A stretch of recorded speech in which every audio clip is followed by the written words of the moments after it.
তোমার অবস্থা হলো আমি তোমাকে যা চাও তাই দিব, কিন্তু যদি তুমি চাওয়ার আগেই নিজেকে অহংকারী বানায় ফেলো, তোমার মধ্যে যদি বিন্দুমাত্র রিয়া কাজ করে, আমল করছো, নামাজ পড়ছো, তুমি ভাবতেছো তোমার এগুলো হয়ে গেছে, কোরবানি দিচ্ছ, আরো ইবাদত ভাবছো এগুলো কবুল হয়ে গেছে, আর আল্লাহর কাছে ক্ষমাও চাও না, তওবা করো না, আল্লাহ দয়া ভিক্ষা চাও না। আল্লাহ বলতেছেন এরকম আমলের বিনিময়ে যারা মনে করে সফল হয়ে গেছে তাদেরকে আমি আল্লাহ লাঞ্ছিত অবস্থা করে জাহান্নামে দিয়ে দেবো বলে নামাজ পড়ে। এই কথা প্রমাণ এটাই যে আমলের উপরে অহংকার করার সুযোগ। আমি খুব বেশি আমল করি, আমি খুব তাহাজ্জুদ গুজার, আমি খুব আল্লাহওয়ালা, আমার অনেক কিছু এই সেই, এগুলো নিয়ে গর্ব করাটা সুযোগ নাই। বরং এইরকম যাদের অবস্থা তাদেরকে দেখা যাবে এরকম যে তারা বেশি বেশি আল্লাহর কাছে কান্নাকাটি করছে, তারা বেশি বেশি আল্লাহর কাছে দোয়া করতেছে, প্রত্যেক ইবাদতের পরে তাসবিহ তাহলিল জিকির আজকার করতেছে। ওই মানুষগুলোকে দেখে বোঝা যাবে যে এরা প্রকৃত অর্থেই আল্লাহর প্রিয় বান্দা বলে সুবহানাল্লাহ। তাহলে সেই ধরনের মানুষ হওয়াই আমাদের কর্তব্য, বলে লিখে না জানা। সম্মানিত হাজিরিন, তাহলে আমরা যে ইবাদত গতকালকে করতে পেরেছি, যারা আমরা কোরবানি দিতে পেরেছি, অনেকের মনেই এটা বিরাজ করছে যে মাশাআল্লাহ পয়সা দিয়ে ভালো গরু কিনছিলাম,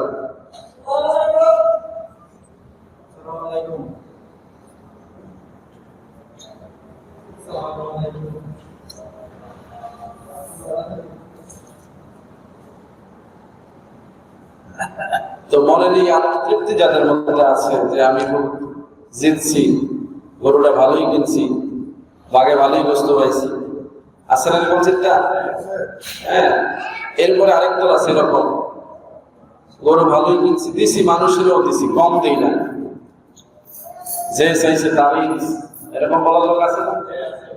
আত্মীয় স্বজনকে পাঠায় বলে এরা তো খোঁজখবর লস না, আমি খোঁজখবর নিলাম। সব অহংকার, এগুলো কি সব অহংকার, এগুলোর মধ্যে বিনয় নাই। বিনয় হচ্ছে আমি তো আমার সামান্য সামর্থ্য নিয়ে আল্লাহর উদ্দেশ্যে একটা কোরবানি দিয়েছি, এর একটা অংশ আপনাকে হাতে হিসেবে দিলাম, যদি গ্রহণ করেন তাহলে আমি খুশি হই। এটা হলো বিনয়। কি বলেন এটা? ডিফারেন্স আছে না নাই? একই বিষয় দেওয়া হচ্ছে, কিন্তু বলার কারণে, ভঙ্গির কারণে বরবাদ হয়ে যাচ্ছে। এই জন্য আল্লাহ রাসূল সাল্লাল্লাহু আলাইহি সাল্লাম সবসময় উম্মতকে শিক্ষা দিয়েছেন বিনয়, ভদ্রতা।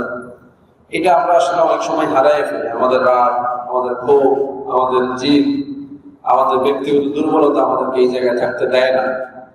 আবার অনেক যৌক্তিক কারণও থাকে। আমরা যখন মানুষের দ্বারা ইনসাফ থেকে বঞ্চিত হই, বিভিন্নভাবে যখন মানুষ আমাদের উপরে বিভিন্ন ধরনের নাশুকরিয়া আদায় করে, তখন আমরা ক্ষুব্ধ হয়ে যাই। আসলে যেমন এই যে আত্মীয়তার মধ্যে লেনদেন যে বিষয়টা, একজন দিচ্ছে, বলছে যে তোমরা তো খোঁজ খবর নাও না, আমি কখন বলে, যখন আদতেই কেউ একজন সামর্থ্যবান থাকার পরেও দেখা গেছে তার খোঁজ কেউ নেয় না, মনের দুঃখে তখন নিজে করতে পারলে একটু গুছা দিয়ে বলে, আসলে নাই। এটাও এক ধরনের দুর্বলতা, কিন্তু এটাও উচিত না, এটাও উচিত না, কারণ প্রত্যেকের কাজের হিসাব আল্লাহ রাব্বুল আলামিন নেবেন।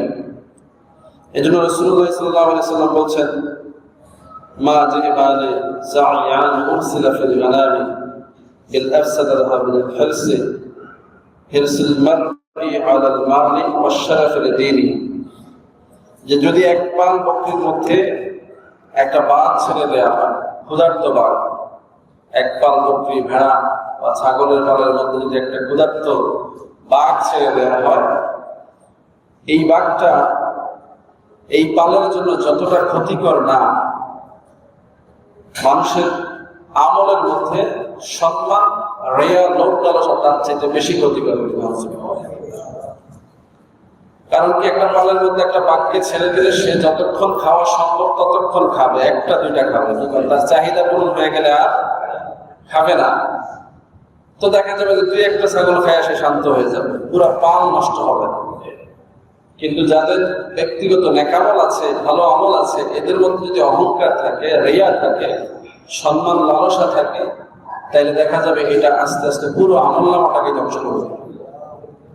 রাসূলুল্লাহ এটা অনুবাদ সমপরিমাণের উদাহরণ দিয়েছেন, যেটা হচ্ছে ওই আগুনের মতো, যে আগুনটা লাকড়িগুলোকে খেয়ে শেষ করে দেয়। একবার যদি কোনো লাকড়িতে আগুন ধরে, কি করে? একেবারে এটাকে ছালি করা পর্যন্ত আগুন জ্বলতেই থাকে। ঠিক আমলের মধ্যে এরকম রিয়া, অহংকার, এগুলো আমল নামাকে একেবারে বরবাদ না করা পর্যন্ত শেষ হয় না। রাসূলুল্লাহ আরো উদাহরণ দিয়েছেন কাশজুজান আকরা, যে এটা এমন খারাপ, বিষাক্ত সাপ যেমন নিজের শরীরে বিষ ধারণ করার কারণে মাথা নেড়া হয়ে যায়, যেগুলো বিষধর সাপ, এগুলোর বিষের কারণে তার নিজের শরীরের আঁশগুলো ঝরে যায়। আঁশ বুঝেন তো, গায়ে যে পশম থাকে বা তাদের যে আঁশ থাকে, এগুলো ঝরে একেবারে নেড়া হয়ে যায়। রাসূলুল্লাহ বলছেন অহংকার মানুষের আমল নামাকে এমন বরবাদ করে দেয় যে এটা নেড়া হয়ে যায়, মানে খালি হয়ে যায়। নাউজুবিল্লাহ বলবেন না? আমি কথার জন্য বলছি যে গতকালকে আমরা অনেক বড় একটা ইবাদতের দিন পার করেছি। আমরা ঈদগাহের ময়দানে গিয়েছি, নামাজ আদায় করেছি, আমরা সামর্থ্য মতো কোরবানি করেছি, অথবা অন্যের কোরবানি থেকে সামর্থ্য মতো অংশগ্রহণ করেছি। বিভিন্নভাবে আমরা একটি গুরুত্বপূর্ণ সওয়াবের কাজ পালন করেছি। এই সওয়াবকে বহাল রাখা এবং সেটাকে ধারণ করে আজকের দিনে আমাদের অবস্থানটা কি, এই বিবেচনা যদি আমরা না করি, তাহলে এই গতকালকের দিনটাও আমাদের কোনো কাজে আসবে না। এরকম বারবার সুযোগ আল্লাহ দিচ্ছেন উম্মতকে, বান্দাদেরকে বাঁচানোর জন্য। আল্লাহ রাব্বুল আলামিন দিবসের পর দিবস একের পর এক নানা উপলক্ষ তৈরি করে মানুষগুলোকে নাজাতের ফয়সালা করে দিচ্ছেন। বলি সুবহানাল্লাহ। দেখেন এই জিলহজ মাশাআল্লাহ কত ভাবে আপনাকে আমাকে মুক্তি দেওয়ার চেষ্টা করেছে। একদিকে রমজানের শুরু থেকে 9 তারিখ পর্যন্ত যারা টানা রোজা রেখেছে, অথবা শুধু 9 জিলহজ যারা আরাফাতে বসে রোজা রেখেছে, আল্লাহ বলছেন তাদের পিছনের সামনের 1 বছরের গুনাহ মাফ করে দিবেন। আপনাকে গুনাহ থেকে মুক্ত করার জন্য আল্লাহর এই ফর্মুলা। আল্লাহ রাব্বুল আলামিন বলছেন ঈদুল আজহার দিনে বা ঈদুল ফিতরের দিনে, যে কোনো ঈদের দিনে যারা ঈদগাহে যাবে, 2 রাকাত নামাজ আদায় করবে, ওয়াজিব তাকবীরগুলো আদায় করবে, যাওয়া আসার পথে তাকবীরে তাশরিক করবে, আল্লাহ রাব্বুল আলামিন তাদেরকে বেগুনাহ মাসুম করে দিবেন। এভাবে যারা কোরবানির পশুর গোশত বন্টন করবেন, ইনসাফ মতো মানুষকে দেবেন, আল্লাহ তাদের ব্যাপারে বলছেন যে এই পশুর গায়ে যত ফসল আছে, নখ, হুর, শিং, কান, পশম, সব কিছু বিনিময় আল্লাহ তিনি করেছেন। এমনকি এটা বলেছেন যে এই পশুটাকে আল্লাহ রাব্বুল আলামিন হাসরের ময়দানে তার বাহন বানায়া ফুলসিরাতের সাঁকো পার করার ব্যবস্থা করে দেন। অন্য হাদিসে আসছে যে এই কোরবানির পশুকে আল্লাহ রাব্বুল আলামিন এত বড় করে দিবেন যেটা মিজানের পাল্লায় তার জন্য নাজাতের কারণ হয়ে যাবে। আমরা কি আমাদের কোরবানি নিয়ে এইভাবে চিন্তা করেছি? যদি না করে থাকি, তাহলে ওই যে পাল্লায় ওজন দিয়ে যা গোশত খেয়েছি এটাই লাভ হয়েছে, এর বাইরে কিছু নেই। কত টাকা দিয়ে বাদ দিচ্ছি, কয় কেজি গোশত পাইছি, যাক ভালোই হয়েছে, খারাপ হয় না, এরকম আত্মতৃপ্তি দিয়ে যারা কমাইছি তাদের কোরবানি শুধু গোশত খাওয়ার কোরবানি হয়েছে, সেটা কোনো মতেই ইবাদত হয় না। কি বলে ঠিক না? আমি আগেও এই বিষয়গুলো আলোচনা করেছি, এখন করছি এই জন্য যে পরেও তওবার সুযোগ আছে। অন্যায় হয়ে গেলে, ভুল হয়ে গেলে তওবার সুযোগ আছে না নাই? তো কালকেও যদি আপনার চিন্তার মধ্যে ত্রুটি হয়ে থাকে, আজকেও তওবা করার সুযোগ আছে। আমরা যেন আমাদের ইবাদতগুলোকে নষ্ট না করি। সম্মানিত হাজিরিন, আল্লাহ রাব্বুল আলামিন এবং তার প্রিয় হাবিব এই বিষয়গুলোকে ওই দৃষ্টিকোণ থেকেই বলেছেন যে মানুষ সম্মানিত হতে গিয়েই তারা আমলগুলো বরবাদ করে।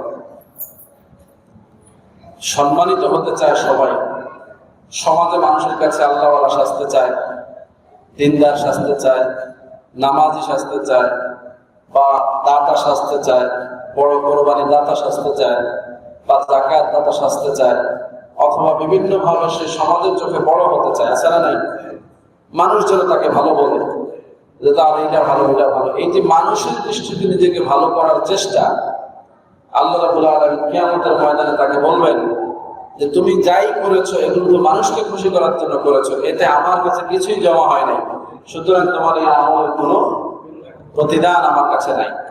নাউজুবিল্লাহ বলবেন না? তাহলে আমরা যেন লোক দেখানো করে কিছু না করি, সেটা যেন আল্লাহর উদ্দেশ্য, লিল্লাহি ওয়া রাসূলিহি। এবং এই জায়গাটা তখনই হবে যখন আপনার মধ্যে অহংকার না থাকবে, আপনার মধ্যে যখন ইবাদতের মধ্যে খুলুসিয়ত থাকবে, যখন কোনো আমলের মধ্যে আপনার ইখলাস থাকবে, তখন অটোমেটিক এই আমলগুলো আপনার আমলনামায় জমা হবে। এগুলোর বিনিময় আল্লাহ যেভাবে ওয়াদা করেছেন সেভাবে দান করবেন। সর্বদা হাজির রাসূলুল্লাহ সাল্লাল্লাহু আলাইহি ওয়াসাল্লাম বলছেন, আরাইতা রাজুলা ইয়ামালু আমালান মিনাল খায়রি ওয়া ইয়াহমাদুহু আন-নাসু আলাইহি, যে একজন মানুষ আছে তারা ইবাদত করে এই উদ্দেশ্যে যে লোকেরা তাদেরকে ভালো করবে, লোকেরা তাদের প্রশংসা করবে, এই জন্য ইবাদত করবে। এই ধরনের ইবাদত যারা করবে, আল্লাহ রাব্বুল আলামিন হাবিব বলছেন যে এরা মানুষের ভালোবাসা পাওয়ার জন্য যা করেছে সেটাকে আল্লাহ রাব্বুল আলামিন বরবাদ করে দিবেন। আল্লাহর ভালোবাসা পাওয়া তার পক্ষে সম্ভব হবে না। অথচ আল্লাহ রাব্বুল আলামিন সবকিছু এজন্য নির্ধারণ করেছেন যে লোকেরা আল্লাহকেই ভালোবাসবে। কাকে ভালোবাসবে? আল্লাহ বলছেন যে তোমরা অনেকেই আছো আমাকে ভালোবাসার দাবি করো, তো আমাকে ভালোবাসা যায়, তবে আমার ভালোবাসার বস্তুগুলোকে, আমার ভালোবাসার মানুষগুলোকে, আমার ভালোবাসার যা কিছু অ্যারেঞ্জমেন্ট আছে আমার খালকের মধ্যে, এগুলোকে ভালোবাসার মাধ্যমে তুমি আমাকে ভালোবাসবে। দেখেন আল্লাহ নিজেকে বলেছেন আহাদ, কুল হুয়াল্লাহু আহাদ, আল্লাহুস সামাদ, লাম ইয়ালিদ ওয়া লাম ইউলাদ ওয়া লাম ইয়াকুল লাহু কুফুয়ান আহাদ। এই পরিচয় যারা বোঝে তারা আল্লাহকে পাওয়ার জন্য আল্লাহওয়ালা সাজে না, আল্লাহকে পাওয়ার জন্য আল্লাহওয়ালা সাজে না, বরং আল্লাহর প্রতি আনুগত্যশীল বান্দা হয়ে নিজেকে কতটা গোপন করা যায়, কতটা লুকিয়ে ফেলা যায়, ইবাদতের ক্ষেত্রে কতটা নিজেকে আড়াল করা যায়, এই চেষ্টায় ব্যস্ত থাকে। হযরত আবু হুরায়রা রাসূলুল্লাহ সাল্লাল্লাহু আলাইহি ওয়াসাল্লামকে প্রশ্ন করেছেন, ইয়া রাসূলুল্লাহ, বাইনা আনা ফিল বাইতি ফি মুসাল্লা ইজ দাখালা আলা রাসূলিন ফাআযাবানি হাল। রাসূল, আমি ঘরের মধ্যে দরজা বন্ধ করে নামাজ পড়তেছিলাম, কিন্তু এই সময় সেখানে একজন লোক প্রবেশ করেছে, আমি আমার অবস্থা নিয়ে আশঙ্কা প্রকাশ করছি যে এই যে আমাকে দেখে ফেলেছে, আমি না জানি বরবাদ হয়ে গেছি। সুবহানাল্লাহ, বোধহয় বোঝেন নাই। আবু হুরায়রা বলছেন, হুজুর আমি ঘরের মধ্যে দরজা বন্ধ করে ইবাদত করছিলাম, এই সময় সেখানে একজন লোক প্রবেশ করে আমাকে ইবাদত অবস্থায় দেখে ফেলেছে। আমার ভয় হচ্ছে এই যে আমাকে দেখে ফেলেছে, না জানি আমি নিজের মধ্যে অহংকার তৈরি হয়ে যাওয়ার কারণে বরবাদ হয়ে যাচ্ছে। আমাদের তো এরকম খৌফ আসে না, আমরা তো প্রকাশ্যে ইবাদতবন্দি করে আরো বুক ফুলে চলে, আরে বাবা আমার মতো নামাজি, আমার মতো হাদিসা, আমার মতো কোরবানি দাতা আর কে আছে? সাহাবীরা এটা করতেন, সাহাবীরা কতটা গোপনে করতেন, তাও ভয় পেতেন যে আরে এই গোপনীয়তার মধ্যেও না আমার মধ্যে অহংকার চলে আসে। রাসূলুল্লাহ বললেন যে না, তুমি চেষ্টা করেছো আড়াল করার জন্য, লোকেরা যদি দেখে ফেলে থাকে তাহলে তোমাকে ডাবল সওয়াব দেওয়া হবে। অর্থাৎ তুমি স্বেচ্ছায় দেখাও নাই, লোকেরা জানে তোমার সময়, তাইলে তোমাকে ডাবল সওয়াব দেওয়া হবে। আর তুমি ইচ্ছা করে দেখাচ্ছ, তাহলে তোমার সব বরবাদ হয়ে যাবে। পার্থক্যটা বুঝতে পেরেছেন? তার মানে ইবাদতের ক্ষেত্রে আপনি আপনার নিজস্বতা, সক্রিয়তার মধ্যে থেকে আল্লাহকে খুশি করার চেষ্টা করবেন। লোকেরা যদি কোনোভাবে জানেও যে অমুক ইবাদত, সেটাতে আপনার বরকত হবে। কিন্তু আপনি এমন করে করতেছেন যাতে লোকেরা জানাই লাগে, জানানোর জন্যই করছেন, তাইলে আপনার এটা বরবাদ হবে। ডিফারেন্স হয়ে গেল। রাসূলুল্লাহ বললেন, রাহমাতুল্লাহ ইয়া আবু হুরায়রা, লাকা আজরানি, আজরুস সিররি ওয়া আজরুল আলানিয়া, যে তোমার এই কাজের জন্য আল্লাহ রাব্বুল আলামিন দুইটা পুরস্কার নির্ধারণ করেছেন। একটা হচ্ছে তুমি গোপনীয়তা অবলম্বন করেছো সেজন্য, আরেকটা হচ্ছে গোপনীয়তা অবলম্বন করার পরেও এটা প্রকাশ হয়ে পড়েছে সেজন্য। সুবহানাল্লাহ। তাহলে এখানে প্রকাশ করেছেন কে? আল্লাহ। আপনি গোপনীয়তার চেষ্টা করছেন, কোনো কারণে সেটা যদি সমাজ জেনে যায়, এটা হলো আল্লাহর পক্ষ থেকে সমাজকে আল্লাহ জানান দিচ্ছেন যে আমার এই বান্দাটা আমাকে ভালোবাসে, আমি তাকে ভালোবাসি, তোমরাও তাকে ভালোবাসো। সুবহানাল্লাহ। আল্লাহওয়ালা লোকদের ব্যাপারে এটা আল্লাহর ফয়সালা, যে যখন কোনো মানুষকে আল্লাহ পছন্দ করেন, কোন মানুষকে যখন আল্লাহ রাব্বুল আলামিন নিজের বন্ধু বলে পরিচয় দেন, তখন ঈমানদারদের মনের মধ্যে এই ধারণা সৃষ্টি করে দেন যে অমুককে আমি আল্লাহ ভালোবাসি, তোমরাও তাকে ভালোবাসো।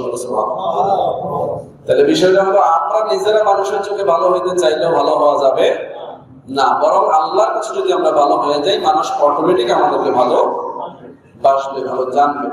তাইলে আমার লাভ হলো যে আমার ইবাদত বন্দেগীগুলো রিয়া থেকে, অহংকার থেকে বেঁচে গেল, আমার ইবাদতগুলো আমার আমলনামায় জমা থাকলো, এবং এর বিনিময়ে আমি দুনিয়াও পেলাম, আখিরাতও পেলাম।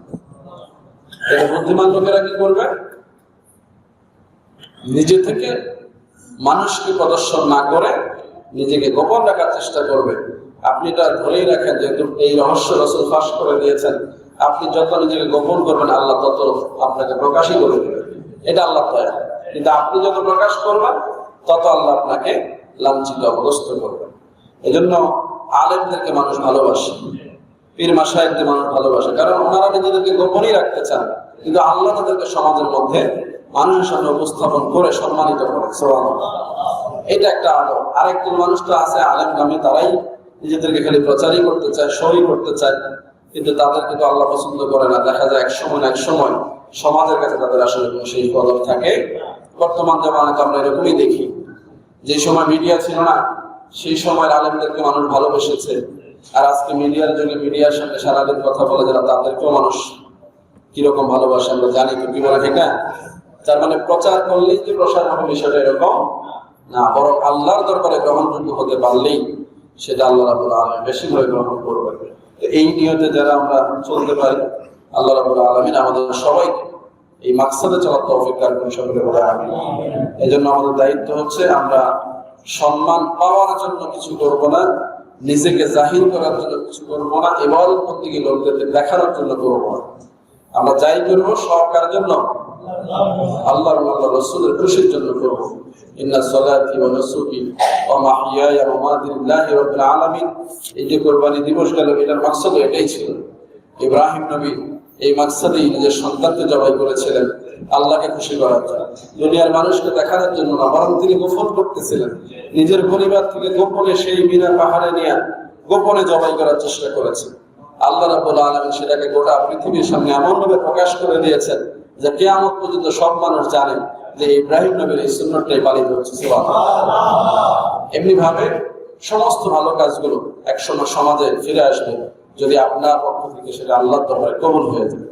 এই জন্য কোরবানি, অন্যান্য যে ইবাদতগুলো আমরা করেছি, এগুলোর মধ্যে যদি আমাদের মনে কোনো ত্রুটি বিচ্যুতি রিয়া থেকে থাকে, আমরা আল্লাহকে তওবা করবো যে আল্লাহ যেন মাফ করেন। কাজ সম্পন্ন হওয়ার পরেও মাফ পাওয়ার সুযোগ আছে না নাই? যদিও কোরবানির বেলায় আল্লাহ এটা শর্ত করেছেন যে কোরবানির পশুর রক্ত জমিনে পড়া মাত্রই এটা কবুল না কবুল এই ফয়সালা হয়ে যায়। যাদেরটা কবুল হয় রক্ত জমিনে পড়া মাত্রই কবুল হয়ে যায়, আর যাদেরটা কবুল হবে না গোস্তকে শেষ করে দিলেও আর কবুল হওয়ার সম্ভাবনা থাকে না। তারপরেও যদি আমরা বুঝতে পারি যে হ্যাঁ আমার ত্রুটির কারণে আমার কোরবানি বরবাদ হতে পারে, আমরা আল্লাহর কাছে ক্ষমা চাইতে পারি, তওবা করতে পারি, তাইলে হয়তো আল্লাহ পাক আমাদের মাফ করে দিতেও পারে। যেহেতু আল্লাহ রাব্বুল আলামিন বলেছেন লা তাকনাতু মির রাহমাতিল্লাহ ইন্নাল্লাহা ইয়াগফিরু যুনুবা জামিআ। যদি আমাদের ত্রুটি থাকে আমরা যেন হতাশ না হই, আমরা যেন আল্লাহর কাছে ক্ষমা চাই, আল্লাহ মাফ করে দেবেন। ওয়া মা আলাইনা ইল্লাল বালাগ। আসসালামু আলাইকুম ওয়া রাহমাতুল্লাহি ওয়া বারাকাতুহু। যারা কাবলাল জুমা আদায় করে না